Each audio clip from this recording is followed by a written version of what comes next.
what's coming aboard. Salam alaikum. I've heard of gold going to a man's head, but this...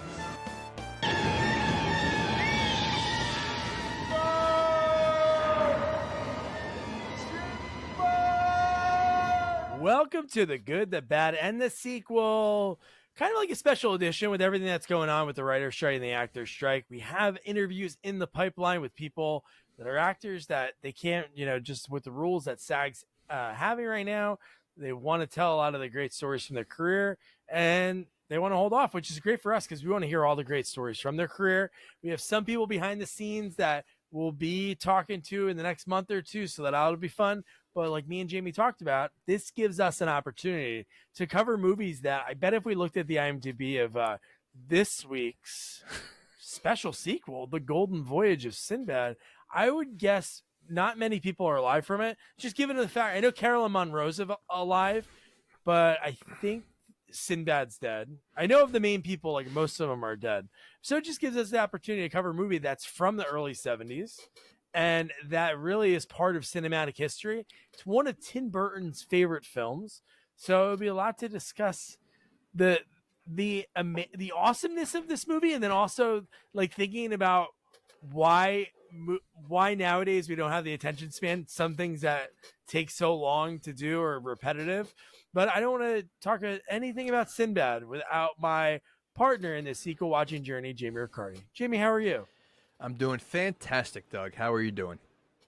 I am feeling amazing too. Like this movie, like I know this one I've seen the clips from the stop motion because I don't know if I've ever talked about this before. I'm a huge stop motion fan. Obviously nothing to this extent, more like just clay and creating creatures that move. Nothing like crazy, something I could shoot in one night. So obviously these take months to probably shoot one of these scenes because the intricacies and the way they look. But I've always loved it. So I've seen a lot of clips from this one before. And wow, just it's unreal how real it looks. Really. So when I mentioned this movie, I thought it was another Sinbad movie. No, you thought something else was something. I know it's strange. I know it never happens. But yes, I was thinking of the Seventh Voyage of Sinbad. I saw so many times as a kid, and I'm glad it wasn't because I never saw this one. And this movie's awesome.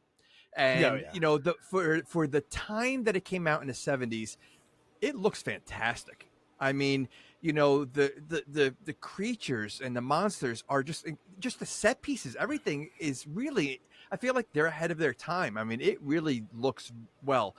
It looks so good that I did go back and watch the Seventh Voyage of Sinbad as well, and that one's awesome too. I mean, if you haven't seen any of them, watch them because I mean, I know it's a trilogy. The third one is I think The Eye of the Tiger, and I never saw that one, but I will be that watching. Is the third one. Wait, so what's the first one? Is the Seventh Voyage of Sinbad? The first one is the Seventh Voyage of Sinbad, then the Gold. Yes, this one, and then it's The Eye of the Tiger. And I think it might be a different Sinbad each movie. I know. I was going to mention that they said it's the wildest trilogy in movie history because you took out again. We could talk about obviously like the whitewashing of the roles because like the main guy was in Barbarella with Jane Fonda. Like she recruited him to be in that movie, and then the guy who plays I never watched Doctor Who, but the guy who plays what's that guy's name? Kotu, the bad guy. He is Doctor Who. So really, like, I didn't even know that. Yeah, I never watched Doctor Who. He's a white guy. Yeah, everybody in this are white guys for the most part, except the Iron Sheik, Sheik that we see. Correct. And I feel like in these kind of movies, the opposite is true for the '80s rule. I feel like in the pirate, I don't know if it's the 70s movies or pirate movies in the 70s, but there's a lot of like chest hair and men, baring their chests. Yes.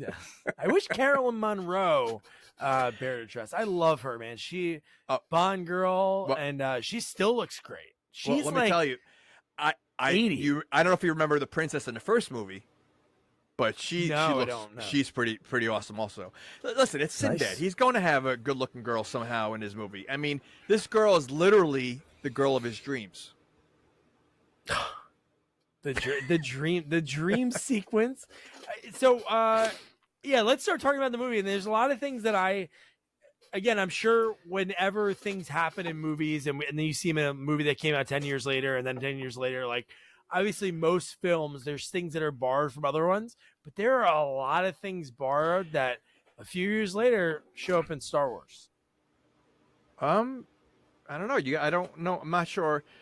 Know what you're talking about, but I'm sure. Well, the dream sequence when he has the amulet on his chest and he sees her. Obviously, it's not the same because it's coming out of R2-D2, but it was kind of like that same vibe because nobody sort of believed him, just like nobody believed Luke until they actually got the R2-D2 to work, Obi-Wan. But no, you're right. You're right. And something that really popped in my head when I was watching this, and now I look at movies in a different way. So, maybe part of it is because I did watch the first Sinbad also, but I almost feel like the pirates are the bad guys and the monsters are the good guys, because the pirates are technically invading their homes. Yeah, and the way the creatures are, like the Minotaur and everything, like I actually felt bad when he died. Like, I mean, again, we're at his house, his gold, and we're literally like, I mean, like, so if you flip the script, it's like really the pirates are the bad guys, and these monsters are trying to live a peaceful life. That is true. It's like gentrification. These pirates are going in. They're like, you know what? I really need this other piece of this thing. I'm gonna have to kill you for it. Like that's why I'm here. Because you know what? I mean, we don't know for sure if the Minotaur is a peaceful thing. I mean, first of all, there's more than one, right? Because I think there's two of them that died. I think there's, or unless the same one came back. No, it's the same one that comes back. No, that last scene. But no, what's his name says? God, what the hell's his name? I wrote it down. Korra, that's his name. So Korra, the bad guy, he says, "Who? No joke. I'm gonna say it, and I know right away."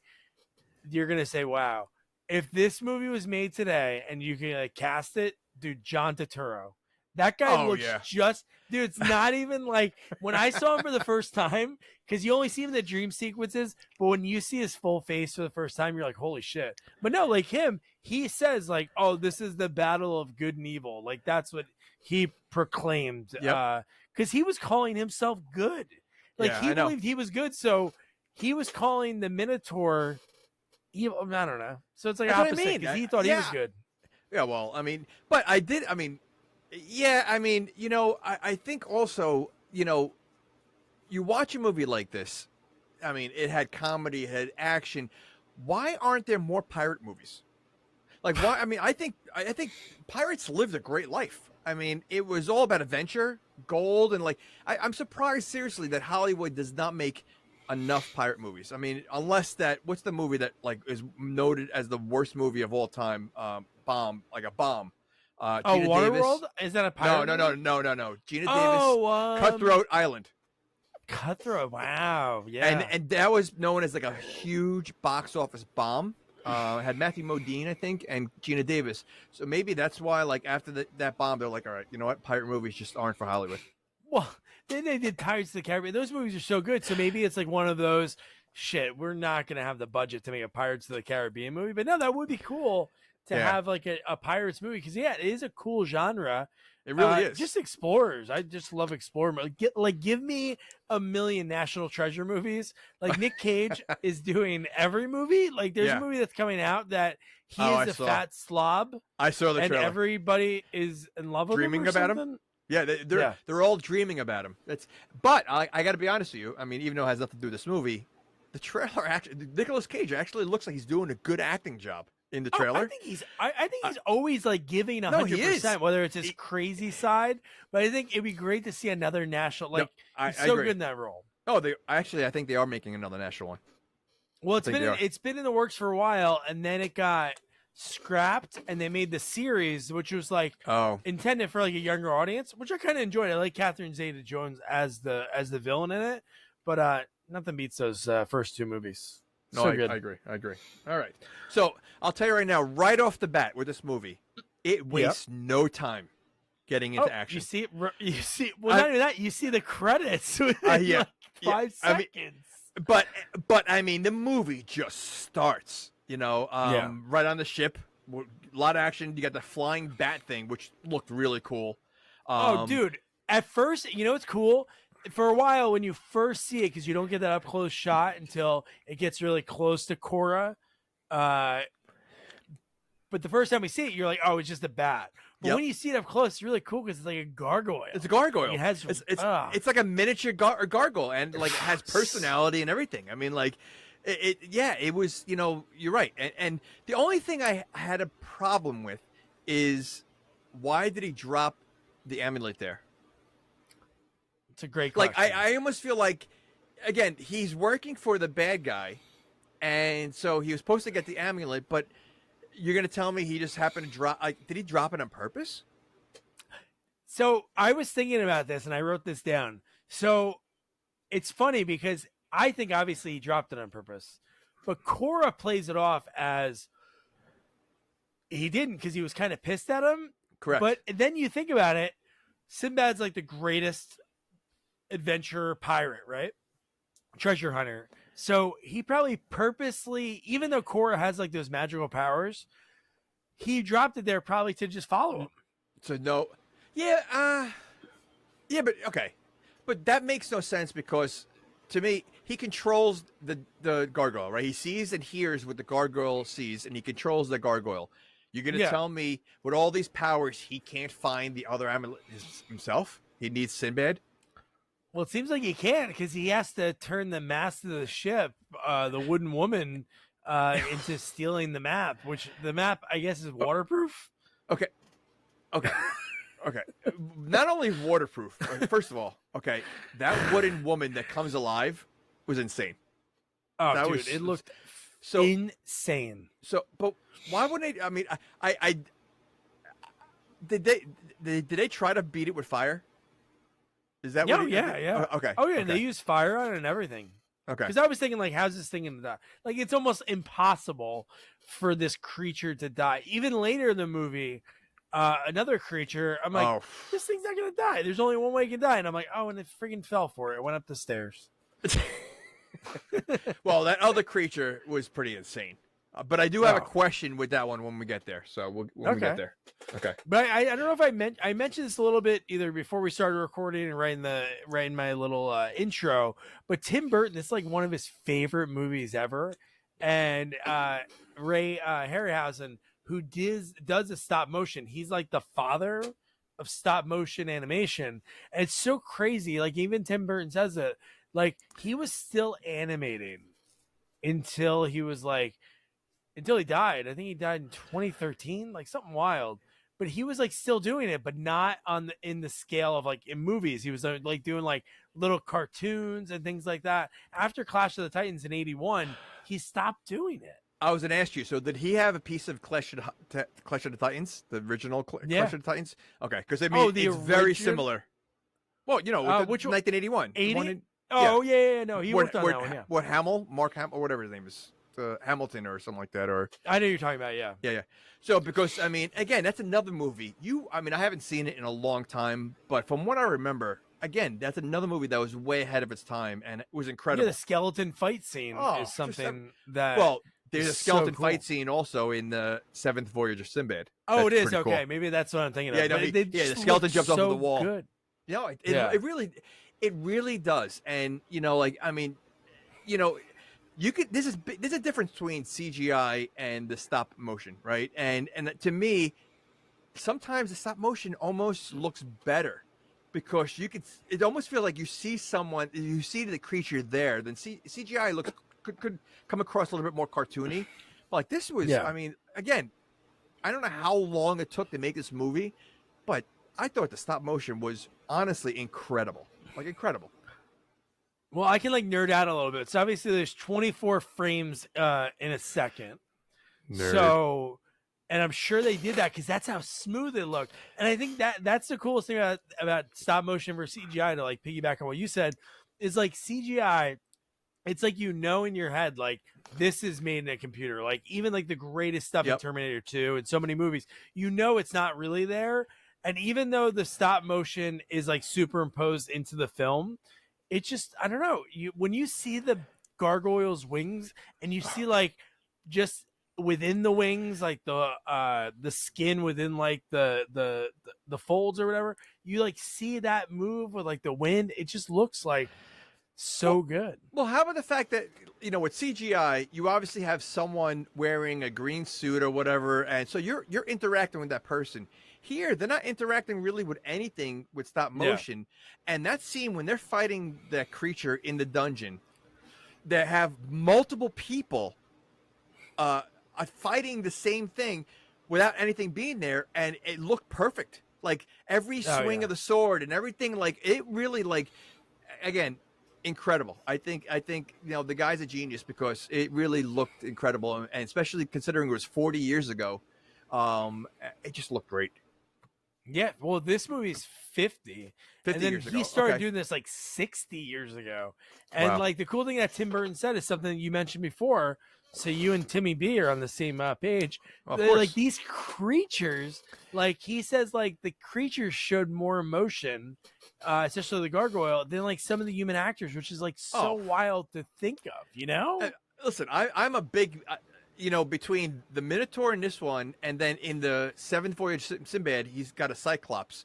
Total personality. I mean, again, you feel bad. Like when they died, it's almost like they're killing off one of the main characters, you know? And again, considering that it's stop motion and you actually can have like some kind of attachment to what you're seeing is amazing. And that just gives him credit. Like he really makes them a real character.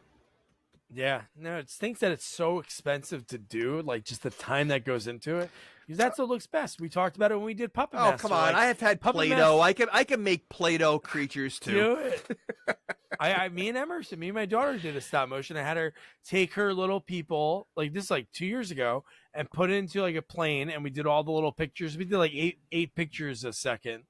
And it was so cool, like her face watching it like fly, like seeing it come alive. Seeing it come alive has got to be pretty cool. The best. Yeah. All right. Fair enough. But yeah, so I was gonna say one thing this movie does have, and I couldn't really write down a lot of I think I wrote down maybe one or two of them. They had a lot of one-liners.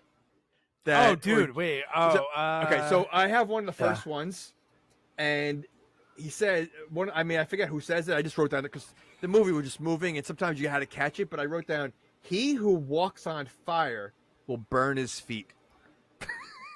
No, that one was good. But my favorite one was, "I've heard gold going to a man's head, but this," when they talk about Metal Man, when Metal Man shows up.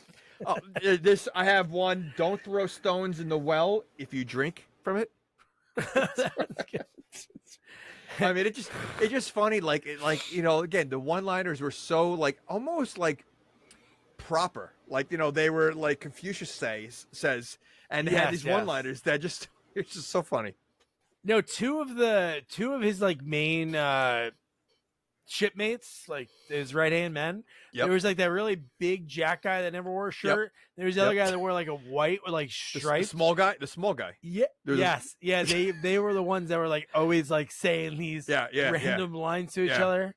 Yeah. But it's so good. But so there's a lot to cover. So so we mentioned like the gargoyle dropping the amulet, him picking it up. They're like, "Don't put that on," because obviously, if I find a gold chain on the ground or you find a gold chain, we could put it on and not have fears of something taking over our body. Yeah, but would you put it on right away? Yeah, but no. I mean, you put it in your pocket. You're not gonna wear it. First of all, it was like huge bling. Like, it was like ridiculous. You know, for that time, it didn't. First of all, it doesn't even look like a real necklace because it literally looks like a huge medallion necklace that no one would really wear. You know, but I think if you found it, I think you just put it in your pocket. I don't think you're going to put it on, especially when your shipmates are telling you to throw it overboard.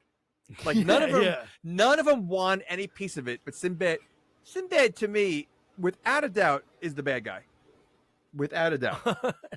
Well, he's pretty selfish. Yeah, he's extremely selfish, and he frees a sleeve only to kind of use her later on.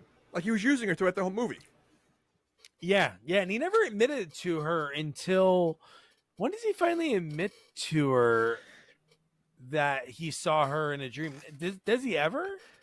I don't even know if he ever even comes up. Well, I know the Incredible Hulk people. When the Incredible Hulk people started, like when they saw her hand, the eye in her hand. Oh my gosh! That we see in the next scene that we're like where we're at in the movie, like in the. Yeah. If that's a tattoo that looked like it was just painted on, like that did not look like that looked like the worst tattoo ever. It literally looked like you went to like the state carnival, like the town carnival, and someone was like face painting and they put a little eye tattoo on your hand. What like a silly, but yeah, I don't think he ever told her that. He didn't. I don't think he did. No. It didn't come up. Somebody said it later in the movie. I'm trying to think who it was. They're like, oh, they think she's a god. And then they grab her and then they go, oh no, I think they're going to sacrifice her. So, okay. So that hand, the eyeball in the hand was a negative thing? Like, yeah. So that didn't help at all. Like, so really, it served no purpose at all, just to get the Incredible Hulk people mad. Mad Hulk, man.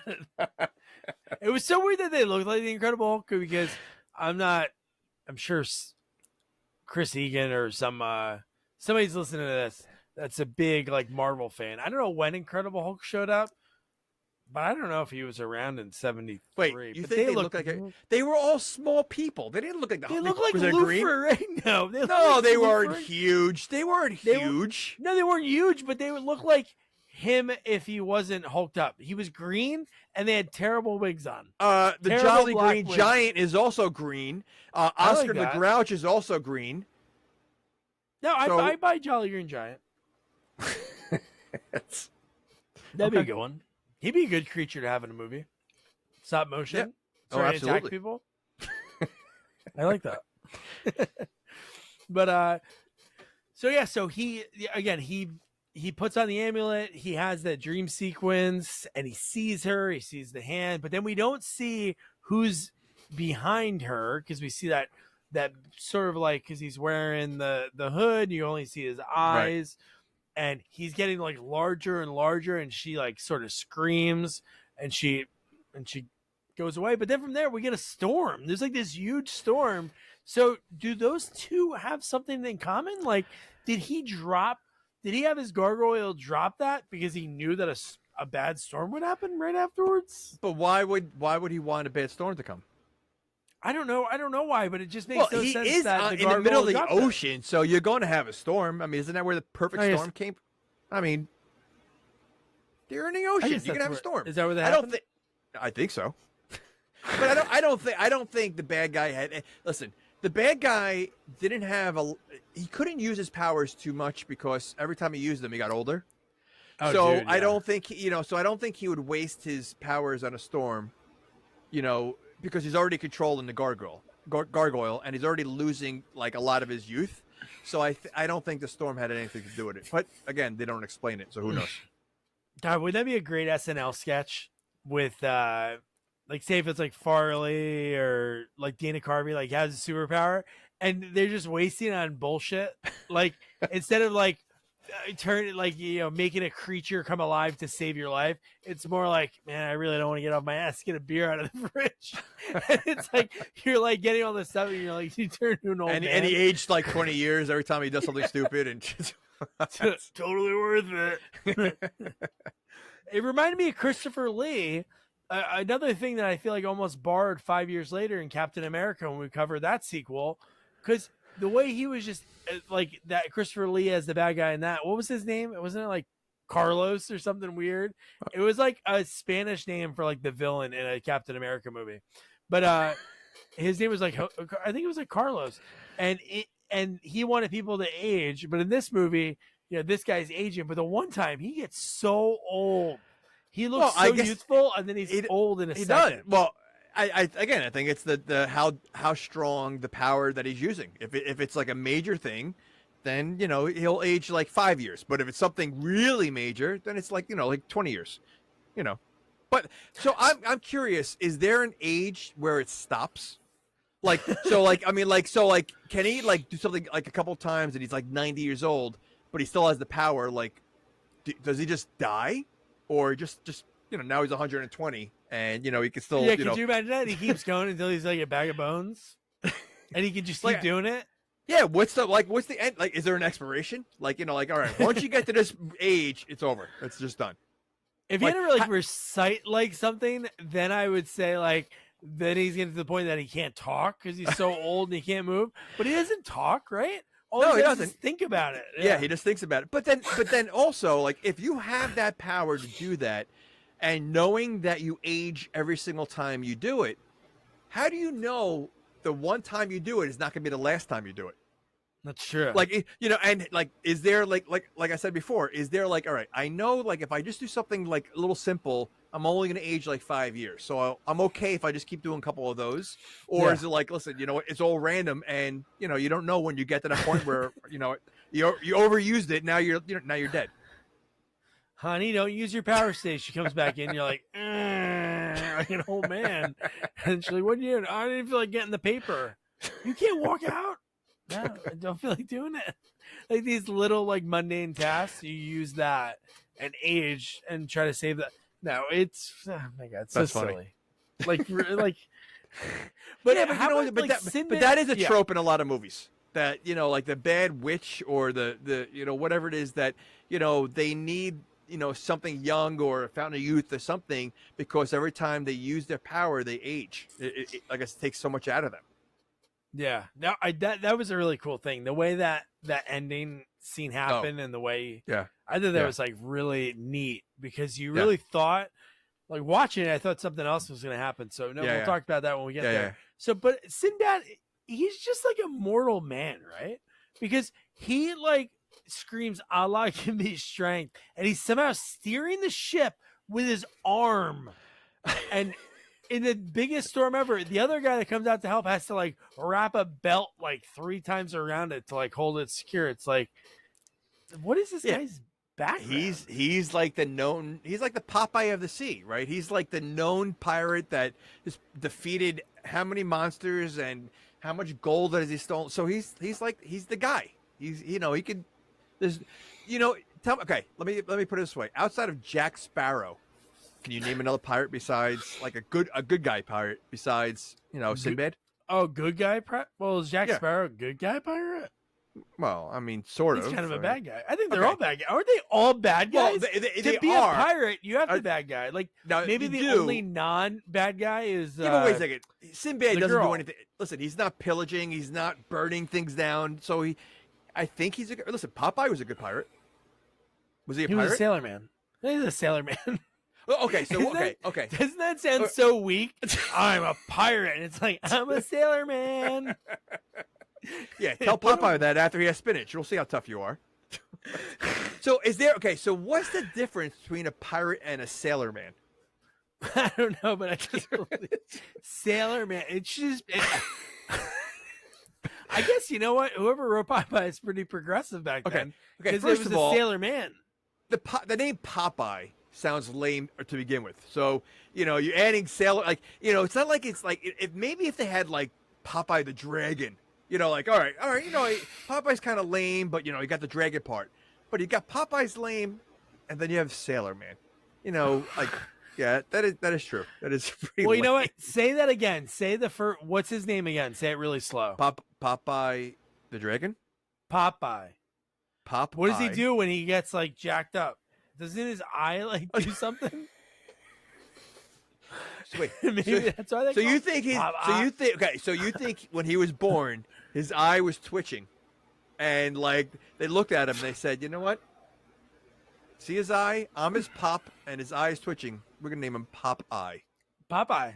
Yeah, that's maybe. So maybe that was it. What did Olive Oil's mom do? Well, hey, honey, is this the baby name list? Oh no, that's the grocery list. Oh, Olive Oil. Yeah, sounds good. So which name is even lamer, Popeye or Wimpy? Because Wimpy is the guy that likes burgers.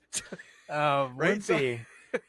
But Wimpy does have like one of the like It's so sad. Like the next generation won't watch Popeye to know those lines. Like, Wait a I'll second. gladly play you. If you really think about it, they all the good guys have lame names. Even Popeye's bad guys, son- I think Bluto is like, I don't. Well, that's is not that that bad. a cool name. Well, it's better than Popeye. But how about Popeye's son? You know Popeye's son's name? Sweet Pea. So you have the character, the good guys in this show, in the cartoon, is Popeye, Wimpy, and Sweet Pea. How lame! That's really funny. That's 3 lame names. That's hilarious. So it's like, what's worse, Sweet Pea or a boy named Sue? That should have been Johnny Cash's song. Should have been a boy named Sue. It should have been Sweet Pea. Yeah. Oh my gosh. Okay. God, that is right. Popeye olive oil, like really the lamest name. Again, compared to all those, Bluto is listen. Bluto was in Animal House, and it was the coolest character in Animal House. Oh, is that why you think he was in that name? Oh, probably. Popeye's an old No, cartoon, so. Popeye's probably from like the 30s. I mean, Popeye was around forever. I'm just saying, at least Bluto's, it was funny in in Animal House. The Bluto's a cool name. Popeye, Sweet Pea, and Wimpy. Who was Bluto in the movie? Anybody? Just a big fat guy with a black beard. You know what I think of when I'm not going to look it up right now, but I would think, just thinking about it, it reminds me of the guy from Pee-wee's Big Adventure that chases Pee-wee.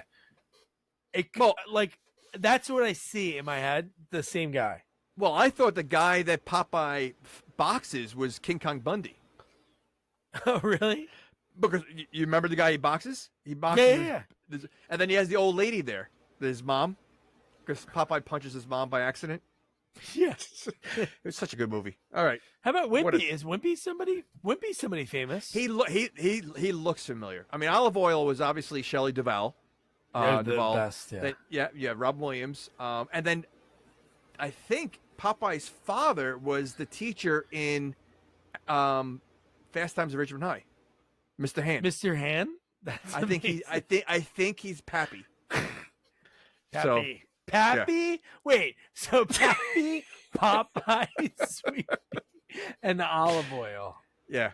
That's the best names. God. Yeah. God, that was awesome. But yeah, so then they get there and they're like, they finally get out of the storm and it's a perfect out, which that always happens. And they go, destiny has brought us here. And then he looks off in the distance and he sees like a hooded man, and it reminds me of the man that he saw in the vision. So I'm like, oh, okay, what's this? Sinbad, he's like the leader. The leaders aren't always the most badass. They usually have guys to do the work. He goes, all right, I'm going to go check it out. Dives in the water. This is something that I was thinking throughout the whole movie. There's two instances where he goes off alone to explore. His crew stays on the ship both times. Like, so in case he gets into any trouble, like he's that confident that when he goes on like ashore a new town and starts trouble or whatever, he can take care of himself. Yeah. He never has his crew with him. And he used the dinghy the other times. He used a little boat the other times.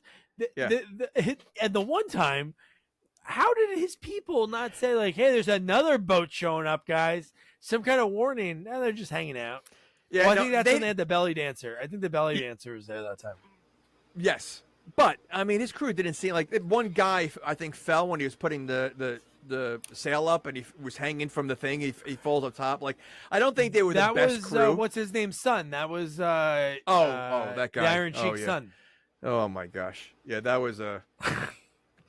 Who was sobering up. He thought it was a trip around a trip in the bay, and then it was so great to see look on his face. What, a few days, few weeks, few months? You know what? He looked like he should have been in Welcome Back. He looked like the guy from Welcome Back, Kotter. Yeah, I know exactly, Einstein or whatever his name is, Epstein. Yep.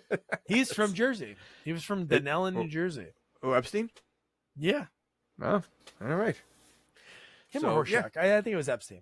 But Horshack is yeah. So then he goes there, and then we see Cora for the first time, and the thing that makes zero sense. horses make sounds. Okay. Horses aren't like electric vehicles now. Like when you walk through a parking lot, like you have to really be on alert because electric cars don't make sounds. Horses make sounds. How the hell did Sinbad sit down and get snuck on by a horse? Not once, but twice. Because once he's talking to Cora, another guy comes behind him. Like, what? Again, that's why you have your crewmates with you. You know, like Yes. the fact that But I'll tell you, this whole like, I guess, scenic area that they have reminded me so much of Indiana Jones. Like it had such an Indiana Jones look to it. The town, the people, like the set. I thought was so awesome. Yeah, no, the one I think it was when they got here. It was the next time they went on when he brought other people with him. It reminded me of American Ninja 2 when they were at the beach. I really was like, holy shit, man. But no, how about this scene? You talk about like I know the other one-liners are a lot better, but this was like really silly when he goes, "Give me the amulet," and he goes, "Okay, very well." Hiya! Did the fake give back? It was trickery. Yeah, that's his move. Good That's his old big move, and that's his big move. Oh my god, dude. Yeah. Oh my god. And then this scene, you know what? There were some things that probably with the technology it couldn't do, but I wonder if they would do it now. Because when Sinbad goes into like that village and he's in the town and then Cora seemed like he wants to chase him at first. Yep. Then he stops and the guards are going after Cora because obviously he's probably like a known bad guy, which makes zero sense because in the next scene he's in the building, which makes no sense at all. Why is he sending in his bat? Which we'll get into in a second. But when he's using his power to make the gate drop, I really thought, I was like, man, that's going to impale someone, and this is going to be really cool. See, But that he did it way doesn't too make early. sense. This guy has power really to do anything. Because, you know, like, I thought it was just to make things come alive. But, yeah, he controls the gate and everything else. He can't find the amulet. He can't, he can do everything else. But find, like, he can't send this gargoyle, hey, go out, you know, as far as you can go until you see land and go this way. And go, like, he can have multiple gargoyles going at once. Like, why does he only have one? Like, send a bunch out there. And they would find the land. Like, this guy can't do that. He needs Sinbad for that. Yeah, and you know what? And then he says the line that me thing, and I'm sure most people that watch this movie, like he goes, I can't get, I locked Sinbad in the prison when he's talking to his henchman, which all that henchman barely talks. Akeem or Akbar. Well, I think a good henchman never talks. That is true. That is really true. They're good listeners. That's on their. That's how they get the job as main henchmen. They're good listeners. But when he goes, but in a castle, you know, who can hear everything, a mouse. So he's gonna. So in my head, I'm like, oh, he's gonna send in a mouse, and then I'm like, how the hell did the gargoyle get that far into the building? I said the same thing. How did the gargoyle get there? Because it seemed like there was only one way in, one way out. So like it didn't seem like exactly, yeah. Yeah, unless he can just make the gargoyle appear, like anywhere he wants. Because not to mention, how far away is he? Like, how far does is it like a drone? Like, at a certain point, the gargoyle just falls in the water because he's out of reach of his magic powers. That's a great point. I was thinking that too, because when he meets Metal Man, so Sinbad meets Metal Man. Oh my gosh! Which I love that guy. I love the mask, and I love when you saw his burned face. I thought that was really neat. I hate the mask. Okay, if you have to wear a mask, that thing looks like it weighs a ton. Why would you wear something that heavy when you could just put a simple mask on? Like, you could come up with anything. You could put a sheet with holes in it and whatever. Like, why wear a golden, like, heavy, not even like just like it drove me nuts, that mask, because it looks so ridiculous. I thought he was gonna be a bad guy. I really had this weird So feeling. did I thought that he was setting gonna Sinbad turn up on him. Yep. Yeah. That's what I thought too. But I did love, I love people that have secret lairs, and this guy's was like so makeshift, because usually it's like a perfect hole in the wall. You move like a bookshelf, or you hit a button and something pops up. This, like, they lifted the art, and then it was like a really not great hole in the wall. Like, they really had to step into it. Yeah. Well, And, you know what though? That yeah. makes sense. Like if you're gonna you're not gonna have the perfect hole in the wall if you're creating a lair, But then again, if you're gonna have a cool lair, you're gonna tell me you can't just chisel a better hole, instead of having like a crack. And again, you have you have everything down there you need. You couldn't figure out. Sinbad did it in 5 minutes. I know. He did it in 5 minutes by accident. He did it 5 minutes by accident. Yet this guy, who knows how long he's held on to that map, he couldn't figure it out. Yeah, like friggin' Bill Murray and The Man Who Knew Too Little would have figured that out because it was almost by accident. Yeah, that'd be a great movie. A pirate like Sinbad that just fumble. I guess that'd be like a Pauly Shore movie from the 90s. Yeah, but he's holding the amulet in front of it, just like looking at it, and it shines a perfect shadow onto the map. And he's like, "Oh, well, this is how." And the Metal Man was almost like, "Shit, man! Like I was doing this thing for 7 years." That is true. And he did it 2 seconds. And that makes me think, is Sinbad as good as he really is? Or does he just get lucky sometimes and then take credit for it? Like, he was acting all like great. Like, listen, look what I figured out. How'd you not do the old amulet in front of the flame trick to create the shadows on the wall, But now that's not Indiana Jones. That's a total Indiana Jones thing. That is true, yeah. Maybe this is Indiana Jones. See? This is where Lucas and Spielberg were like, you know what? This Sinbad guy, let's just put a hat on him. Hey, you know what? It's a white guy. It's a white actor anyway. But that is true. Oh my god, dude! And then the fact that gargoyle. But that's the thing that was silly about it was he was complaining Cora that he was like, I'm going to send him in so I know everything. But then he's in the building, so he's even farther away because the lair's probably like in the basement. So he's in like a tower listening to the gargoyle who's peeping. And then somehow this gargoyle who's peeping makes a sound. Okay. So, yes. But first of all, you're sending in something to spy on what's going on. Why would you send like an ant? Like if you could create a gargoyle, why don't you create something so small that even if you make a sound, no one's going to know where you are? I mean, the gargoyle is pretty big, for what it's doing. And it stands out. It's not like it's going to blend in down there. Like at least a mouse, you could say, oh, we're in a dungeon. There's mice everywhere. Send in a mouse, like send in a rat or something. Send in a worm, whatever it is. No, you send in a gargoyle. But you know what? Any of those things would never think twice about. Send in a spider. Like things that would be in a dungeon. No, let's send in a gargoyle that is 2 feet tall, whatever it is. That's going to completely stand out if they, and be noticeable. How about this? If he's able to, like, he's creating these creatures, right? It's not like he found a gargoyle because he brings it back to life later, right? When it dies. Well, or just he creates another one. I don't know if it's the same one.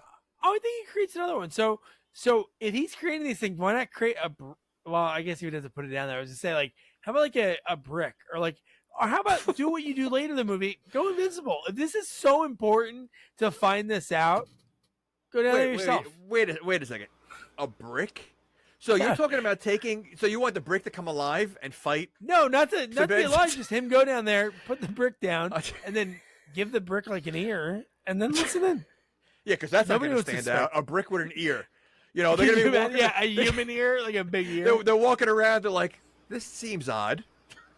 A brick with an ear. But you know what? You do make a point, though. He turns invisible multiple times at the end of the movie. Why not be invisible and just sit down in a dungeon? Because I mean, I was going to say, how's he going to get down there? But he could just easily follow them down there. It didn't. Well, maybe it looked like just so nervous to use too much power. Oh, see, there you go. Then, okay, so with his power, he can go through walls and everything else. So, like, again, I wonder how far he can stretch that power to. With this much power, he should never die. He should be able to get as much gold, find every map. He should be able to do anything he wants because it looks like he could do anything. He's just not. You know what it is? He's not good with it. He's almost like the greatest American hero. He was given these powers, just not sure really how to use it the right way. Now, do you think this was the first time he ever used his powers so much he became old?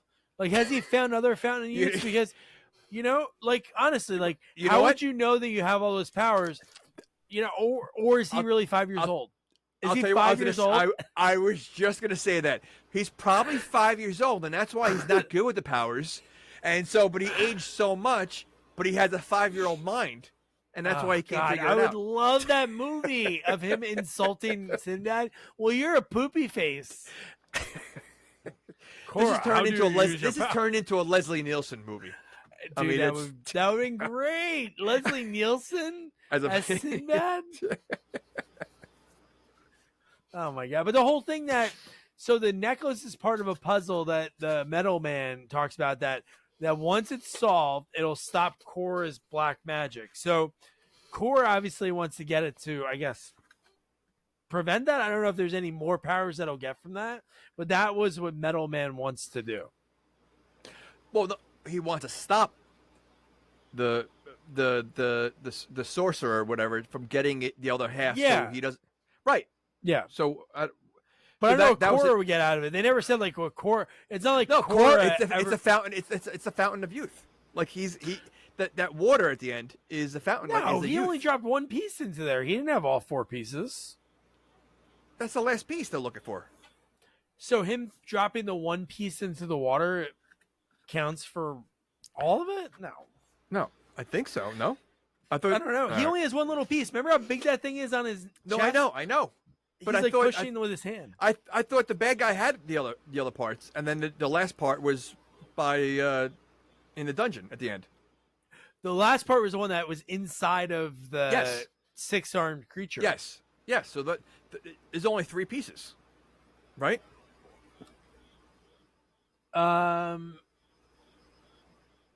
No, he found there was another one found, Where? right? I No. thought the one that was on his chest was the one that his chest. It was already at 3. Like when That he was found it when the gargoyle dropped it, already at 3 pieces. No, that was only the second piece. There's only 3 pieces. The Oh, piece it's only at the 3 end- pieces. Okay. Right. So that's what I'm saying. So the bad guy wants all 3 so he can use the fountain to get younger because he keeps getting older. Oh, okay, that makes sense. Right. Okay. Oh man, and then this is when that guy makes a peep. There's a little peep that's Oh. made. Oh my god! And then he throws a book at him. The chasing of the gargoyle was ridiculous. Yeah. It was a I little mean, silly. It was very silly. Like, and honestly, I felt a little bad when they got him. It is sad because did. he doesn't want to do this. You know, he just wants to be a normal gargoyle. You know. He does, and he's being forced to do what he's doing. And listen, he's like a cute little animal. Oh yeah. So- No, he's great. I love Well, that guy. Yeah. So why did he just like? Again, he can't make the gargoyle appear right in front of him. Like I really want to know what is there like a list of magic things he can do? Because he does a bunch of different things, and I wonder where it stops. Yeah, no, that's a great question. Why, if he's listening the whole time, why wait so long to turn him into a bunch Correct. of leaves? Correct. It took way too long. Yeah. It took to the point that Sinbad's holding him. Like, how is he going to get out? I don't know how he got in, but how is he honestly going to get out? And why does he turn to leaves? I don't know. Like, is that what he uses to create them? Just leaves? That'd be great. Like turning into leaves. I can see like maybe turning into dust. That would make sense. Like, or but turning to leaves. Like I don't understand that. yeah, no, that was like a silly choice, but All right. somehow he needed to do that. But now Korra knows that he has to go on a voyage, so he was able to use the gargoyle long enough to be able to listen to enough to be able to figure out, okay, we need to go on a voyage. And then from there we meet the gorgeous Carolyn Monroe. She's been in so much. One movie I have to mention, Slaughter High, is a really hard. You've seen it? No, but I mean, I did look her IMDb. Ah. She was in a lot of movies. She's still acting today, I think. Like it's still dude. like bit parts. So I did reach out to her recently. So hopefully we can get her. So we'll dude, see. Slaughter High is a touchstone for my childhood. There was this place in my town called Closeout Corner. They sold like clothes and like it was like old women clothes, but my dad would always walk in there because they had VHS tapes, and I bought it. And the best poster ever. It has a skull, holding an apple, and he's wearing a graduation cap. Why an Great apple? movie. Because it's about they prank the nerdy kid, and he gets like really bad burns, and he goes into like a mental hospital, and then he sets up a 10-year reunion for all the bullies. So he waited And 10 Carolyn years. Monroe is one of the bullies. It's good. Okay. All right. Really cheesy horror movie, but yeah, no, that's like the first time I ever saw her. Is there a sequel? No, there's not. I wish there was. All right. All right. I think that tagline for the movie is Marty's cutting all of his classmates or something. It's like a really Marty. cheesy movie. But yeah, no, but she's in that, which is kind of crazy to me because she's a Bond girl, she's in this, Yep. and then she's still in it. Like you said, she's still acting. She's in so much. Yeah. She's great. But we meet her for the first time. She's working for the Iron Sheik in this movie. And he's automatically smitten. Is he smitten because of her, or is he smitten because of he realizes that she was the one that was in his dreams? Well, he was kind of into her at first. Well, of course. And then once of course, right? Obviously. But then when he saw that, he's like, oh, and her, I'll take her. And he's like, oh, you like her. Here, I'll give you, he gives him a high five and he goes, I'll give you 400 coins if you take my son and you can have the girl. His negotiating skills were awful because he started off like, I'll give you 100 coins. I'll give you 200 coins. Like he didn't even waste time. Like he just kept going higher and higher. Like if I was Sinbad, I would have kept waiting because that he kept raising it like within seconds. Like he didn't even really let him answer. He just kept raising it more and more.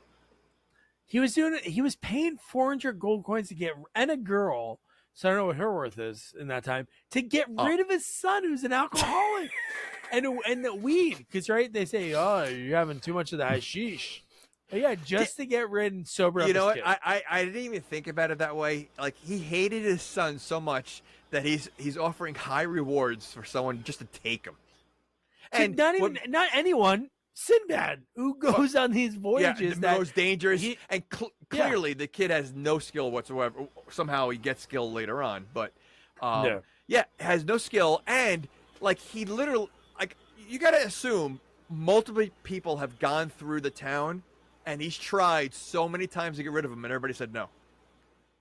Sinbad is it's like one of the he's probably the number 10 in line that has met the Sheik. And the Sheik's still trying to get rid of his son, and he's got no takers. Yeah, no, maybe I need to start 100 gold coins. I've been lowballing people too much. I really need to just get rid of this kid, and that worked. That worked for him. But you think about you would assume slaves at that time. Obviously, she was a slave to him. Slaves at that time were probably super expensive. So the fact that he's willing within seconds to get rid of his main slave because she was right there serving him and everything else for his son shows you how bad he wanted to get rid of his son. He hated his son. He's like, yeah, let's get out of here. You remind me of your mom. He was divorced. You remind me of your mom. I gotta get rid of you. But yeah, no. So he's on the ship. So then they go back to the ship. This is when all the belly dancer is dancing, and they have to kick her off because everybody comes back. Okay, but then Metal Man. Yeah. Wait, before that. So he's, again, exploring an unknown place while his crewmates are drinking and watching a belly dancer dance. Who literally had a pimp standing there with the belly dancer. Mm-hmm. I didn't realize they had pimps back then, but clearly they do. Because he was the one that was taking the belly dancer back when they said, all right, she's got to go. That's his crew. His crew is partying while he's maybe he's locked up. Maybe he's in danger. Maybe he's being attacked. No, let's just have a belly dancer and party. But again, for them, they're like, hey, we probably wanted to come, but you jumped in the water by yourself. You're doing and we don't know how to swim. By yourself. Yeah. We didn't even know where you were. How did you even know where they were?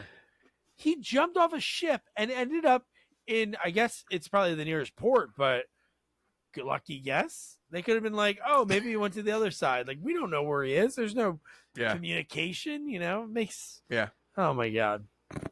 But yeah, so Metal Man shows up, and then I gotta find that line to add in. But when he says, when the guy says, I've heard gold going to a man's head, but this, and he did a little emphasis at the end. But God. And then Korra is like, again, we watch so many movies, you know, and ones that we cover, like trailing, like when bad guys are trailing the cops. Yep. And this, it's a freaking ship. There's nothing to hide you. Yeah. Like, how do you actually, like, How do you think trail you're a going to ship? get away with it? How do you think you're going to Yeah. get away with it by trail? Absolutely. And, like, clearly they have no clue where they're going. Like, None. they really don't. And if Sinbad's plan worked, they would have been stuck in the middle of the ocean. How do you get back to anywhere? Because they didn't seem like good navigators. No. Okay. No, to me, it's just so silly that like Korra has all these powers, but he needs to use Sinbad as his map quests. Yeah. Why in order to couldn't find he? it. Why couldn't he go earlier, make that creature appear, and grab the map as soon as he saw Sinbad? Like, why did he wait until they went to treacherous waters, you know, and almost get lost? He could have grabbed the map a long time ago. That is true, but it wouldn't have been as cool for us as the audience. How unreal it looks. Yeah. No, that Like, was it looks- was definitely cool. Yeah. So awesome. So then, Okay. so the kid finds out, Iron Sheik's son finds out he's going to be on the ship for a long time. He's like panicking. They're all laughing at him. And so down in like Sinbad's area of the ship, Carolyn Monroe's down there, and she's like ready to stab. Like, what was her end game? She would have stabbed Sinbad and what? Jumped into the ocean and swam back? Yeah, I don't think she was. Well, did she think that Sinbad was going to sleep with her? Like, is that what her like fear was? Like, you know, he set her free, but was she really free? Is that what she was? I don't know. And That's a let's be good honest. point. And to be honest, I don't think she could have done a worse job of hiding the fact that she's holding something behind her back. I know. He's literally talking to her as her arms behind her back the entire time. The only reason why your arm would be behind your back if you had a scratch and you're scratching your back. Yeah. She held her arm there the entire time, which was a complete giveaway that basically she's hiding something that maybe could hurt me. Yeah, and I think you're right. Like, from that point when he was like, "Oh, I'm staying in this room," she's like, "You are?" That's when she like kind of like was like, "Oh, this guy doesn't want to sleep with me at all." But then she almost seemed annoyed, like she's like almost like, "Oh," and then she started to get turned on by him. I think she started liking him. Like, it's almost like, all right, if he's not gonna, you know, like, I don't know. It was a weird relationship, I think, between the both of them. And he said, "Please." When he said, "Please" for the wine, she's like, "Wine?" He's like, "Oh, please." She was probably like, "Ooh, this." So guy. 2 seconds ago she was gonna stab him, and now listen, enough for nothing. If he was a creep and he was gonna do something with her, what makes her think that now she could trust him just because he said, "I'm gonna sleep in the other room"? That could have been That part of is the true. plan. Like, she literally like trusted him in seconds. Like, Yeah. she was fearing for her life, and then 2 seconds later, he was like, "Oh, this guy's trustworthy." Yeah, he was like, "Yeah, I'm just gonna go to bed."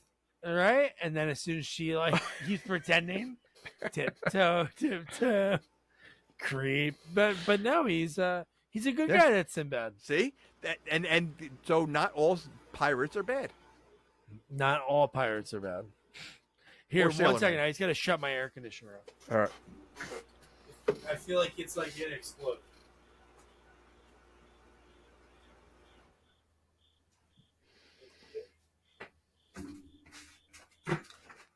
But yeah, and that Korra, God, man, this guy, like, like from watching Aladdin, I know the story of Aladdin was written like years and years and years, way before the cartoon came out in the early '90s. But he is Jafar, right? Like, Oh. when they made Jafar, they based looked it on at him. these movies, Yeah. right? Absolutely. Well, also think about the town that he just left, where Oh, Iron Sheik exactly the was. same. It looks like Aladdin. So I think it was Jafar. Yeah, no, 100%. So then, dude, we talked about this earlier, but we have to talk about it again. If I gotta add some clips to this review for people that are watching on YouTube or just on social media at Sequels Only. I'll share a bunch of clips because I think obviously you got to listen to our review, but I think just so many people need to like see this movie and like just the stop motion 100%. animation is I don't think a lot unreal. of people know about this movie. Yeah. At least the younger generation, and it is again, you don't hear me say a movie's good too often. So if I'm saying it, you got to see it. That's what I got to say. No, I know. But the fact that he is able to, from the other ship, Korra, he's able to make the mast of the ship a lady, rip off. Like the other ones are cool. The other ones are so cool, but they're like standalone creatures. This one we saw it pull from a structure that it was attached to. Yeah. No, it was again. We could say it over and over again. I mean, like so creative, and really realistic. Like again, it's really hard to explain without watching it. And I think any of our listeners, if you have not seen this movie, it's so worth watching. And I can see why Tim Burton likes it. I mean, this Clash of the Titans, this is probably what drove him to start making the kind of movies he makes is by watching movies like this. Yeah. So, but this fight was pretty cool. I mean, although the thing moved super slow, like, so that goes along with the powers. Like, if the bigger they are, the slower they move. Like, is he able to control the speed of the thing? Like, it moved very slow. Or maybe it's like Wi-Fi. He was too far away and he couldn't move it fast enough, even no matter what the size is, but he was too far away. You know what's funny? The first thing I thought of when I saw it, I was like, it's Groot's mom. Like, it looked like Groot. And it was just obviously a bigger creature. But I think the coolest thing about the stop motion, I think it looks so good that even though when we see people on top of the creatures and we know they're clay creatures too, the people are clay. Yep. It still looks good when they get thrown. It does. Dude, when it's choking out the guy, at first choking out the guy, it's like a real actor. Then when it switches and it gets thrown into the water, it looks amazing. Like it really does. And yes, you're right. You can see that it's claymation as well, but it's so well done that if you like kind of look quickly, it looks like a real person. Right. Oh, yeah. They it's not like they completely dangled a clay person and you could see it. Like the way the camera angle was, you could question, like, wait, is that really a clay, or is that like they did such a good job that it really blended in well. Oh yeah, dude. And then Korra shouting, "Return! Return!" after you grab the map. Return. And the best was, at first they're like, "Oh, it's wood. Shouldn't it float?" And they're like, "Oh, we had like iron on the mast, and it's like stuck in the bottom." And then we see it like detach and float up again. And gosh. Again, we said it earlier, the maps aren't waterproof. They're made out of papyrus. Correct. Like, that thing should have been like wet newspaper. Yeah, it literally was in perfect condition. But Korra doesn't say anything at all when he's creating these things or anything else. So saying like return out loud, like he couldn't just he makes the things happen. He makes the gargoyles show up. What, he can't just make them come back. He has to say return. Yeah, no, that is weird because he never had to say that with the gargoyle. No, like that thing just knew what to do. Yeah. And he doesn't say it at the thing at the end either. Like, so like, I wonder why he had to say return just to make it more dramatic. Maybe if they're carrying something, or he doesn't have the power to like, I don't know. Can he like make the map like fly to him? Like that makes no sense. Like obviously I know that the creature has legs and can move and I guess swim. But like his powers have to. He can make a gate fall. He can make a little map that weighs nothing fly through the sky. Or get another gargoyle to grab the map and fly back. I mean, considering how slow that creature moved on there, how long do you think it's going to take the thing to get to? That's true. And didn't it turn back to wood once it's the water at first? Like it would just and then it came back alive again. So that's what. That's the way it looked. But then when they pulled on the ship, it was definitely just like a chunk of wood, like a piece of tree. Okay. Oh my god, man! But I don't know how it sucked to the bottom. The fact that when he just kept shouting "return," it was so funny. I know. Yeah. It was like, okay, I guess I gotta come back. And how does it know where to go? That's. Because I mean, if he has to tell it to return, which means he doesn't have the power to bring it back himself. Yeah. So what if like the thing's like going completely the wrong direction? when it's trying to get back. I mean, what? There's only 2 ships in the ocean right now, so maybe That's true. I came from All that right. one. I gotta go to the other one. All right. But so yeah, so now the gargoyle's fixed at this point, and Korra sends him to find Sinbad. And this is where Sinbad and his crew, they show up at another place. This is when they all show up together. This was the set. This location reminded me of American Ninja 2. Oh, yeah. But when they get there, they see a man in a black robe, and you're like, oh shit, this is who it is. But I love when they get close, the gargoyle is peeping. Kind of like Michael Berryman in The Hills Have Eyes too. He does a lot of peeping, the gargoyle. He's a peeper. Honestly, that's his sole purpose. I mean, he's peeping everywhere because that's where the coral can see. So, but yeah, he's peeping. But again, why not get something smaller? Why get something less noticeable than a gargoyle that you're not going to normally see? That's going to stand out completely. Yeah. Do they fly like super fast, like a butterfly wouldn't do it? Clearly, no, because you saw the gargoyle flying over the ship in the beginning of the movie. And it wasn't going that fast. But again, we talked about this earlier, but again, the guys, the rest of the crew that hangs with the ship, I've seen so many movies with pirates and even movies with like just people that dock their boats and they climb in. I've been on a boat before that we parked the boat and like threw the anchors down and then swam to the beach.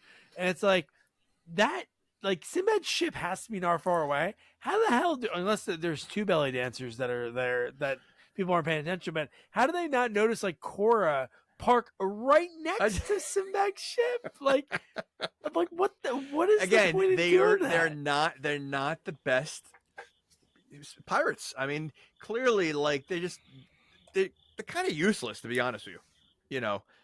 Except for his right hand man is really like the only like other good pirate. The other ones really aren't that good.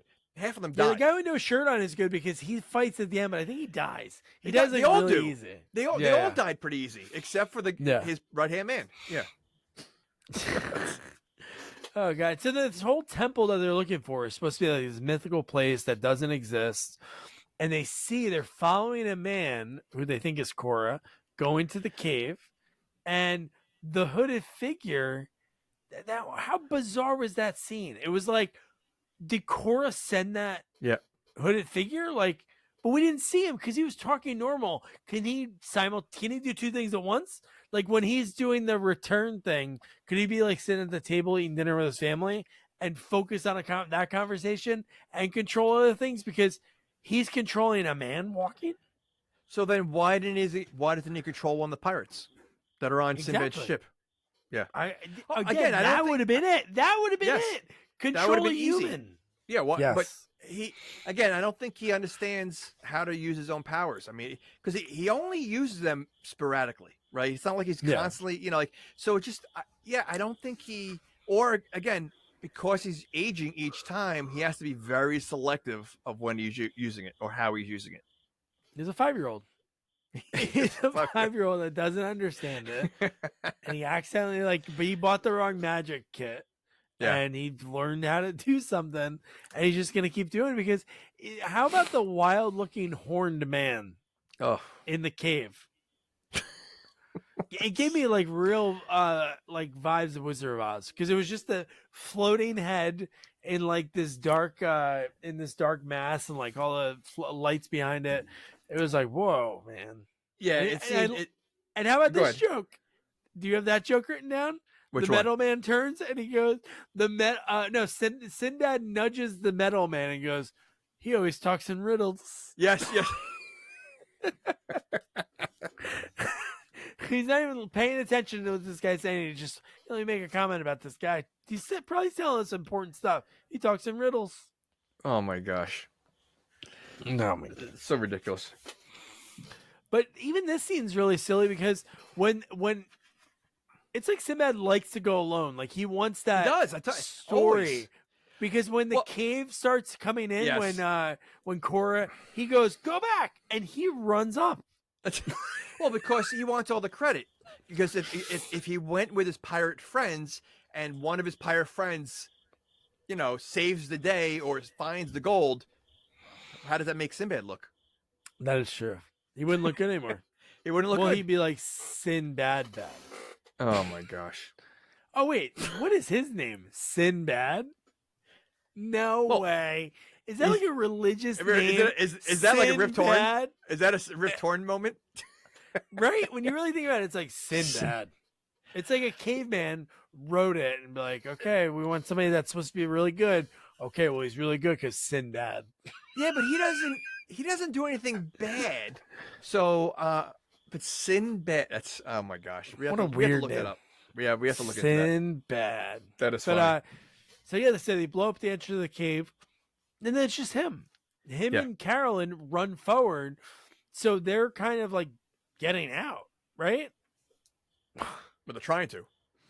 Well, they're trying to, yeah. No, the way they escape is really awesome because they do that, and then at first, when they run up, you think, oh, they're going to be trapped by themselves, but they're not. Like, they're stuck, they can't get out, and they go back with everyone else. But I love that they were all taking their clothes off, and they were, like, doing, like, the link to get out. I thought that was pretty funny. That was. I mean, but does that, like, I wonder if people have done that and if that really works. Oh, like I'd be that's afraid. A trope we've seen so much all the time, and I'd be afraid. Like one of those. Like, did you make all the knots tight? Like, what if the one knot? Yeah.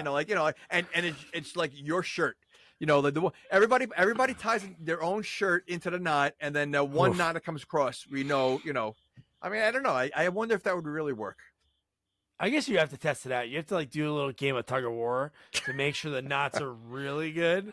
But guess. no, that's what I think so great about this movie, and I think that's what's great about like the Indiana Jones of the world, like those types of movies, is that there's like really great action. And then there's like these really kind of silly jokes that kind of catch you off guard that are even more funny because like him nudging Metal Man and saying, this guy talks in riddles.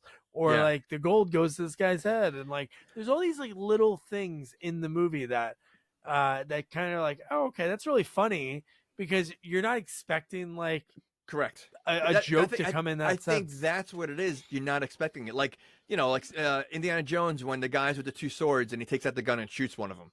That same kind of comedy. I think there's very similar comedy in both these movies. Like it's, because the action is great. And then you have, like a scene where there is some kind of comedy. So I think that's what makes the movies so good is one, I mean, there really is like nonstop action. There's like a lot of things like it's rarely a dull moment in a movie. It does move pretty fast. And same thing with Indiana Jones. Like, there might be a little talky scene, but for the most part, like he's either on the run all the time, he's fighting someone, like it's constantly moving. And I feel like this movie was constantly moving. Like it really wasn't any dull points. The fact that this is the third act that we're talking about right now, like I only have 3 pages of notes, and it's not for the lack of things going on the screen. It's just that it really does move that much. Like the scenes really, there's not a lot of like scenes. There's really like, the scenes are like good chunks of the movie. Like in the city is like 20 minutes, like on the boat, like when it's like 10 minutes here and there. Yeah. Well, I like that because it makes it look like it's almost real time, right? By not having too many scenes, you're seeing them on the ship get to the island. You're seeing them land on the island. You're seeing them leave the island. Like every scene in the movie literally leads to the next one. And it's almost like it's real time. Yeah, and I do love how they get out, like the shooting of the sword and like wasn't it? It didn't really look like a sword, like when you saw it get stuck under the well on the outside. Well, didn't he bend the bar first with his hands? Yeah. Okay, I mean, so I mean, listen, there's a lot of unbelievable things, or things that are ridiculous, but him bending the bar so he could throw it up there, and he threw it once, it landed right away, and like it looked like it was on the edge. Like it didn't look like it was that secure up there. Oh yeah, no, the whole time it was like moving, so you're like, oh, what's gonna happen? And then I'm like, oh, it is big enough to like hold on the opening. Yeah, and the hole looked kind of small. Oh yeah. It looked so small from the bottom, and it looked more like a hole that was like made Correct. from like something breaking through it. Not that like it looked like a perfect well from the outside. It looked like the well where the Horned Man was talking from, but Yeah. it's not that's not the same No, spot. but I mean, from the bottom, it looked like there's no way a human's fitting in that hole. yeah. And the gargoyle was like a pesky mosquito. He showed up and was like he was like kind of like swatting at him, and then Yep. who's the one who shot him with the arrow? It was the drunk kid, right? So he gave the drunk kid the arrow and says, shoot anything that comes in or something like that. Of all the people, why would you give it to him? He believes in him. Oh, okay. Well, he did it. No. Didn't Sinbad fall down? Or yeah, he didn't make it out, right? He fell. Didn't he fall? I thought he fell, or did he make it out? No, he ended up. He made it out. Oh, and so then the everybody drunk else kid, made it out.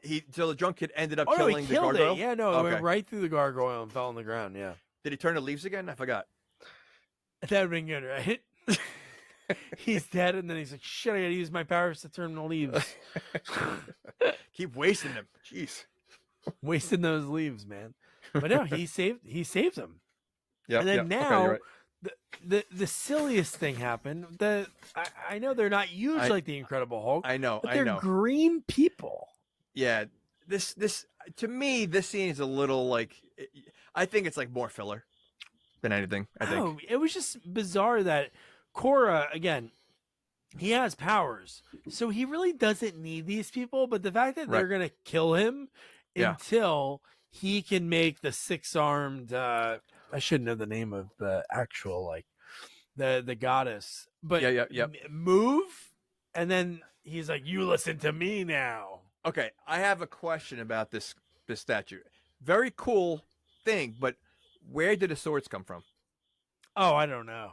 Because the statue has 6 arms, and then all of a sudden pulls out 6 swords. No, Yeah, it already had 1 sword. I think the Korra gave the statue 1 sword, and then it pulls out like the other sword. So I was just curious, like, did the statue hide them inside, like inside the statue, or yeah. just in case. But no, there would have been great if they would have done like a really maybe they cut that scene of Yeah. like or they were just like, "Oh shit, we forgot to shoot that," and it's like, "Oh, nobody will notice." Well, 50 not for years nothing, later, we also, noticed. it is a statue. So does the statue really? I mean, it's a huge statue that has 6 arms. That a sword's not going to really penetrate the statue. It's a heavy statue. Does it really need a sword? Like, can't it just grab these people and just like choke them or rip them apart? That's Like, I true. don't think It it can't really be needed- hurt. It can't be hurt. It can't It's be a hurt, right? That's statue. what I'm saying. So it really didn't need I mean, like, it could have been like a good. But I mean, seeing the statue fight like 4 pirates at a time was very That cool. was awesome. Yeah, Yeah. I loved Yeah. it. It was like such a neat little scene, Oh. and the fact that, like I said earlier, the only way in my head I'm like, oh man, they're not gonna be able to take this thing down because they're using like fire and stuff. I'm like, it's not like it's made out of wood. Yeah. It's not like the Scarecrow. It's not anything like that. What are you gonna do? Burn like it's made out of like rock, and then when it goes high up, and then the kid saves him again. Yeah. Iron Sheik's No, son did it again. Yeah, he did it again. But He pushed it off. Is Korra controlling the statue, or at this point, because he clearly was kind of controlling the thing on the boat, is he controlling the That's a good statue too? question. I know because he 'Cause- leaves, right? That's what I mean. So he just makes it come alive. Puts it on And then that's autopilot. He simulates it like a video game. I'm gonna sim this fight. I gotta leave, but no. And the fact that how would that thing get in there? So it's a Yeah. hollowed statue that they built just to put. Like, what are the chances? Like Korra is like, oh man, what are the chances I choose the one statue and then they're gonna get the puzzle piece? Really, that's what happened after it broke up, and they're like, oh, Yeah. here it is. Yeah. That. So and yeah, I don't know. Like you would think again, the magician or whatever Korra would realize like where I don't know.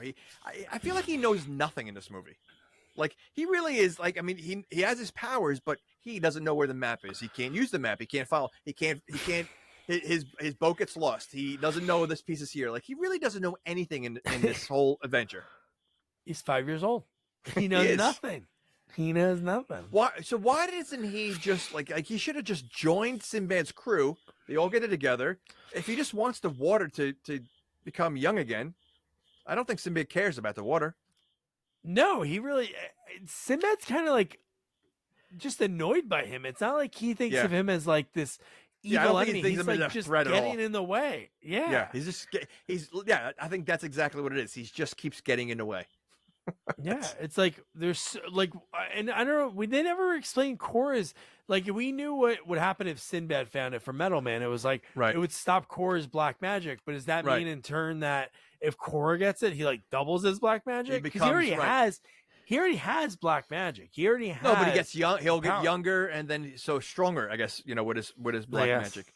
I mean, yeah. I think he's just really not paying attention. To me, like having the end fight with the magician was kind of lame. Like it should have been another creature. Like I feel like he should have fought something else at the end because having I don't know. You know what? Now that remember, he was also turning invisible, which made it cool. So yeah, I don't know. Well, he took a while to turn invisible, which we'll get that's to. true. That is but, true. That is true. Okay.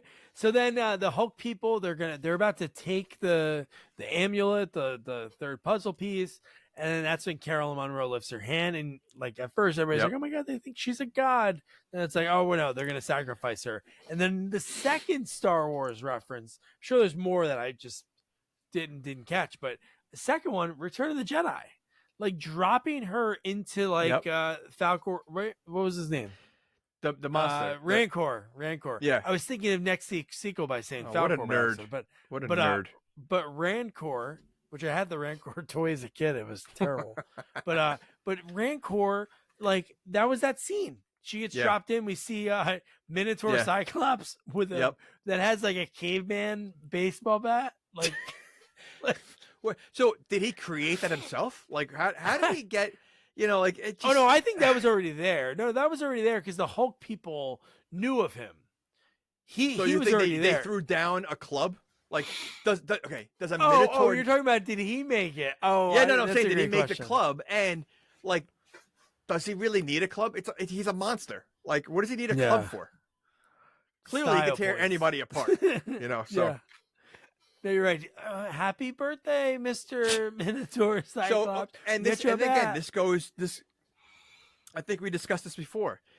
Would he be more attracted to a horse or the Cyclops? Oh yeah, how does that work? Too, How does that work when you're like half and half? That's true. I don't know. What would be easier? I guess it would be easier to relate to, but maybe horses look at a Minotaur Cyclops and they're like, he only has one eye. It's kind of weird. And then Cyclops look at him and be like, 4 legs, man. It's so But dumb. hung like a mule. Like there's that portion of it. But what a crazy Wait like, a second. You're saying the Cyclops would go for another male Cyclops? You said the Cyclops would be attracted to another one because he's hung like a mule.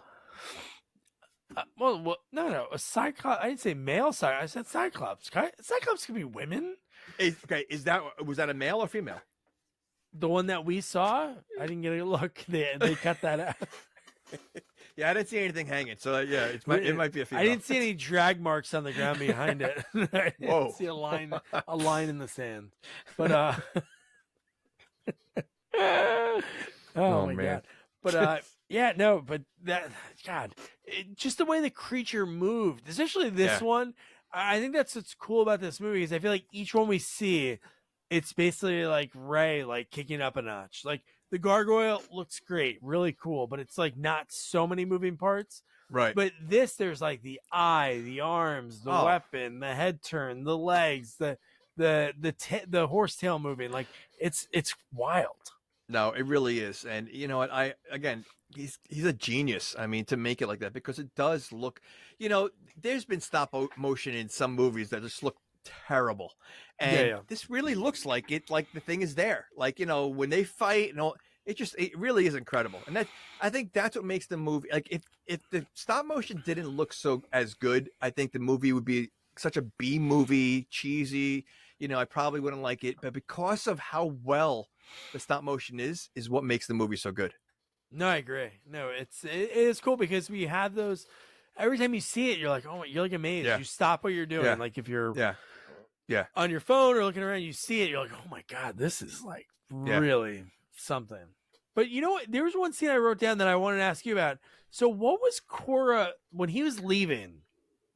So meanwhile, while this is happening with Sinbad and Carolyn, you have Korra like walking, and I don't know what was he holding that he dropped.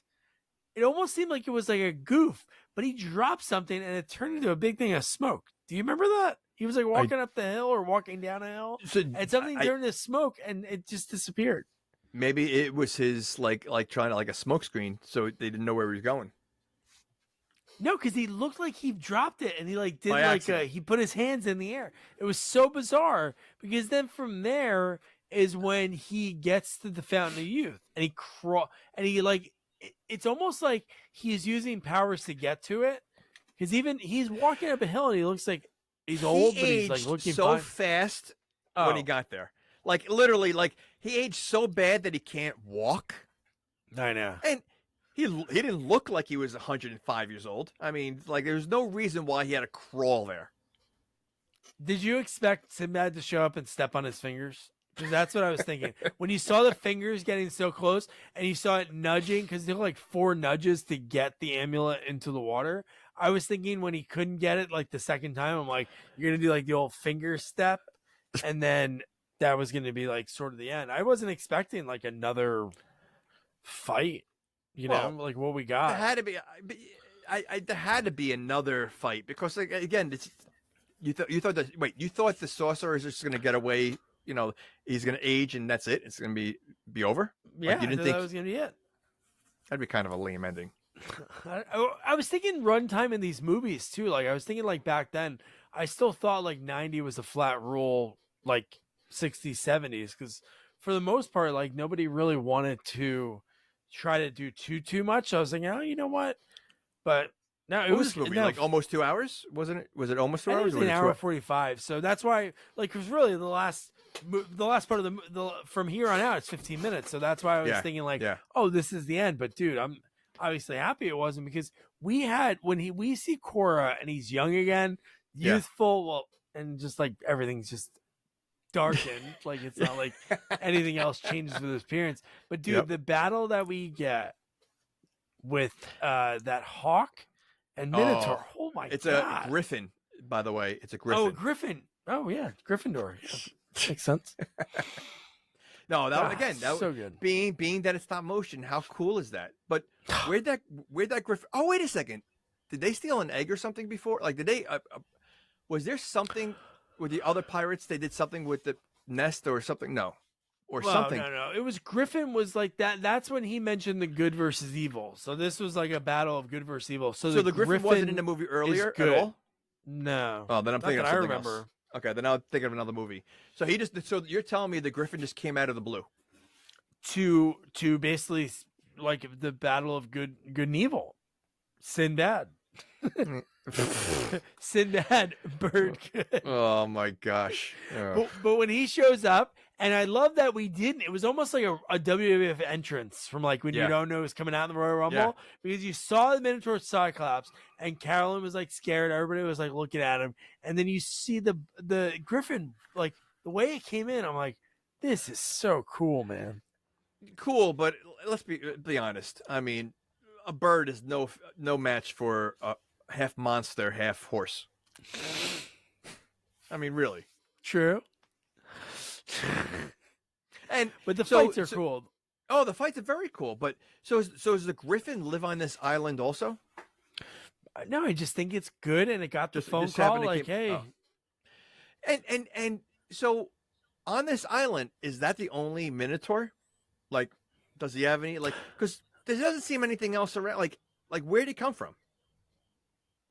Well, I think he's there a creation? as like he's almost like a god to like them, a guardian, even like a guardian. Yeah, well, because they sacrifice into the pit. So instead of their lava pit, it's, you know, we throw you down, and you get eaten by, you know, this Minotaur Cyclops. But man, the when you see like Sinbad and the way everything was cut was really cool too, because when you see the clay, like Sinbad on the back of the Cyclops, you can obviously tell, but then they did great cuts of the actual actor Yep. in a close up, Yep. stabbing the back of Yep. it. It just looked great, man. And like I said, when you watch again, you could tell, but at the same time, it wasn't so obvious. Like it was, I mean, you could tell, but it wasn't so dumb looking. Like it looked good. Yeah. Like it looked like it blended in. Like it was just incredible. No, so good. And then the battle, man. The Yeah. fact that Korra, when he's turning, he says, what was his line? He says, "It's hard to fight a man that you can't see," right? Isn't that what he says? Something like And then- that. But at first, I'm like, dude, it's not working because he's only like, it's not even like his whole body. It's like from his shoulder, like Yeah, halfway yeah. through his stomach. And then I'm like, this is kind of weird. And then I was like, what if he doesn't change? But then he went full. Fully invisible. What if he lost his energy? Because again, remember he loses energy every time That's true. while he's invisible. Is he going to be invisible the rest of his life? Oh yeah. Like, is that a risk he's taking? Yeah. Well, he was pretty dumb when he's like, "Oh, I can." He did what the bad guys always do that we talk about in movies.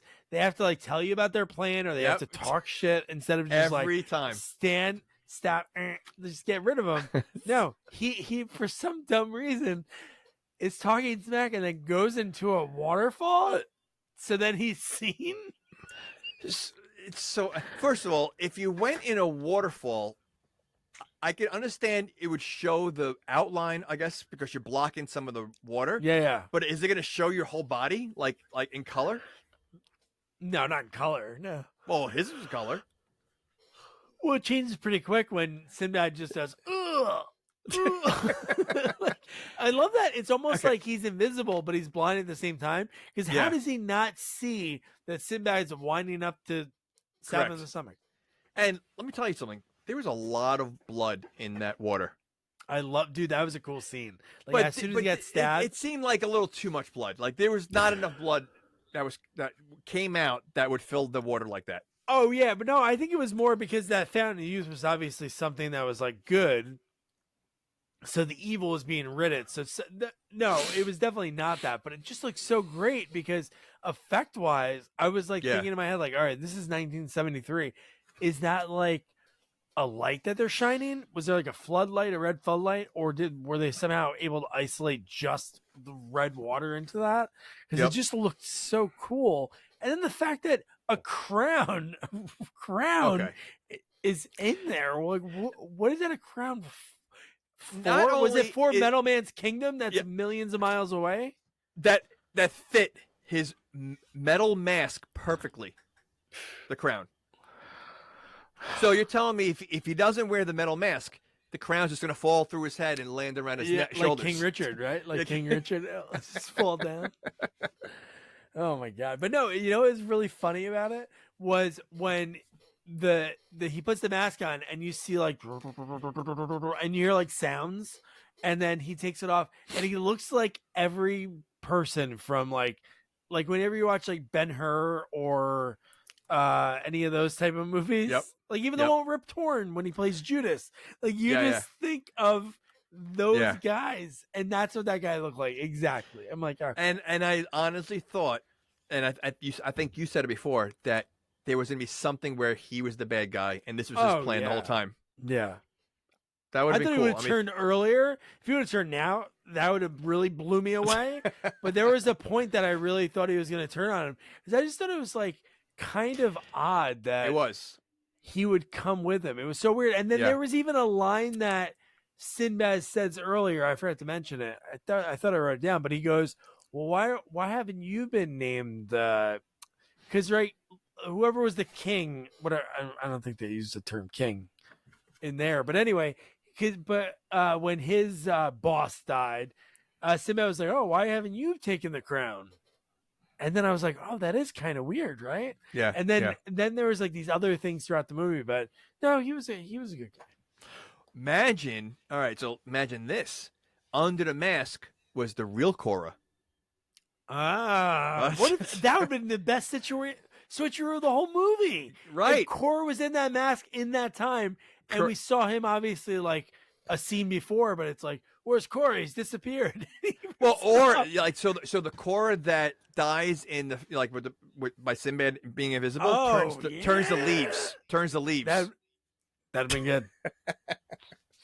I just think you kicked it up a notch.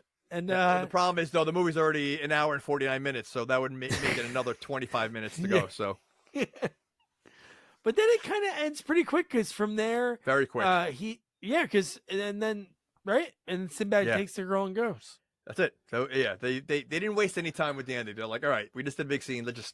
We'll end it right here. Just like the beginning and the ending, they just got right to the point. And you know what's funny? This whole time when I was watching this movie and writing notes, and even while we were just talking about it for the last like hour and a half, I was like, you know what would be great? I wish I knew one Sinbad joke, like the comedian Sinbad. I know he's a great comedian. I couldn't tell you one bit. Most comedians that I've seen, even one stand-up, I can think of a type of joke that they're going to say. I couldn't even tell you what he talks about. I think with Sinbad, I think it's more his delivery. And what he dressed in? The who? His outfits are pretty like out there, right? But I think he was actually funny in that movie with Arnold. Jingle All the Way. Jingle All the Way. He was great. So I mean, dude, House Guest. He is in some really. How about the football movie, the Necessary Roughness? Oh, Necessary Roughness. Great. That. Yeah. Yeah. No, he was. He was pretty good. I always liked Sinbad. But I couldn't. Too. I think tonight when I go to bed, I'll listen to some his stand up to listen to him. But Jamie, I think people will know. But would you recommend not only this movie, but since you just watched 7 Voyages, are you going to go to Eye of the Tiger? I am. And again, that I don't like most of the movies that we review. And we've reviewed old movies. This is by far the oldest. I think these are second 70s movies. I feel like that Captain America sequel is either 79 or 80. And that just tells you, right? So this is probably our oldest movie, and yet it's probably one of the best movies we reviewed. So, so absolutely, I would say, I mean, I don't think it matters the order you watch the movies in because, again, there's so many, like the different Sinbads. I don't think the stories are correlate, but just for the special effects, I mean, again, I can't speak for the Eye of the Tiger, but if it's anything like these two, I'm sure it's just as good. So absolutely, I would recommend watching this. No, 100%. So good. And I'm so happy that obviously I want the actors and I want the writers to be able to settle with their strike and get paid what they deserve. But it is pretty cool that we're getting this opportunity to do this and to cover movies that some I'm sure we could probably, if we emailed every person top to bottom, cast and behind the scenes, we might get lucky, which we've done that for some movies and not gotten lucky. So no, this would be really cool. And just the tie for the next sequel that we're going to be covering, like in my little area of New Jersey where I live in Hunterdon County, there's this, it's called Rascals Vintage in Highbridge, New Jersey. That like years ago, somebody commissioned an artist in Fairfield, New Jersey to make a Falkor from the Neverending Story for Burning Man. And so it went out to Burning Man like 10, 15 years ago and came back. And it was sitting in this guy's garage and he put it on like one of those free Facebook pages, free stuff. And the Rascals Vintage bought it, fixed it up a little bit, and I met it. And we took pictures. Wait, so they put it on a site for free stuff, and the guy bought it? No. Well, I'm saying they not bought it. They took it. Oh, okay. Oh, yeah. What a gold mine that they, Well, it is, but it takes up like a huge garage. I was going to say it probably takes up your whole garage. Yeah. So no. So I'm sure like the wife probably loves it. They're like, "Hun, when are you getting rid of that thing?"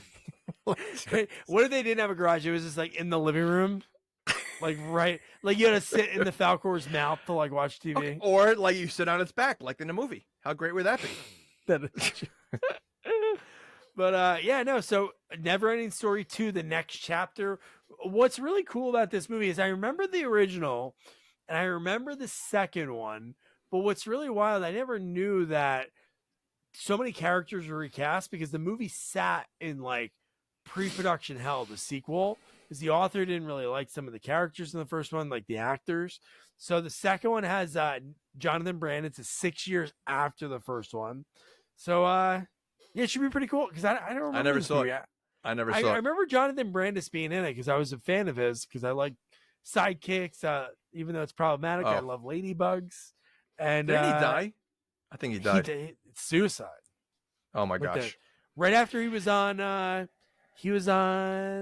Sequest with the guy from Jaws, Robert Shaw. What's the other guy's name? The main guy, the sheriff. I should know his name. Roy Schneider. Yeah.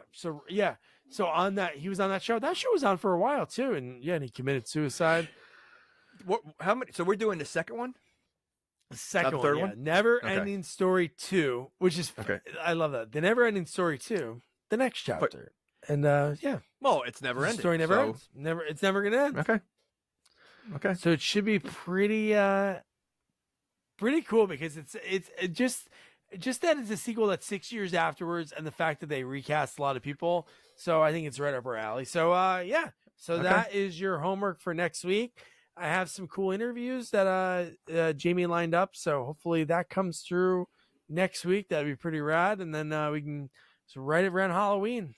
We're gonna have October. We have a real Friday the 13th, so it's gonna be pretty rad. And the way it's looking, we're gonna get to take our pick. So maybe we go the first time he dons the mask, or we go Sackhead, Potato Sackhead. We'll see. We had a lot of options. That's a good one too. No, I already have. I know which nightmare I'm gonna pick. So okay, or we can do the Friday the 13th 2009 one version. It's really good, and we can see Danielle Panabaker again. And we loved her in Piranha 3 Double D. So yep. Oh. So don't forget to review, rate, share our podcast, follow us on all social media at Sequels Only, and don't forget to share our website, sequelsonly.com. Good night. Good night.